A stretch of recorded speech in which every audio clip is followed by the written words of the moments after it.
వింటున్నావా సహోదరుడా, సహోదరి? నీ కుటుంబము నీ రాజ్యం. నీ కుటుంబము ఒక రాజ్యం.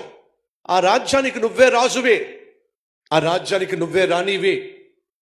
నీ ఇల్లు అనేటటువంటి రాజ్యం ఆత్మీయంగా ఉండాలంటే, సఖ్యత కలిగి ఉండాలంటే, సమాధానం కలిగి ఉండాలంటే, సకల ఆశీర్వాదాలు అనుభవించాలంటే, సౌభాగ్యంతో నిండాలి అని అంటే, ఇంటికి యజమానిమైన భర్త నువ్వో దేవునికి లోబడేవాడిగా ఉండాలి, దేవుని మాట వినేవాడిగా ఉండాలి. ఇంటిని పరిపాలించే అధికారం దేవుడు భర్తకిస్తే, ఇంటిని నిర్మించేటటువంటి అవకాశం దేవుడు స్త్రీకి ఇచ్చాడు.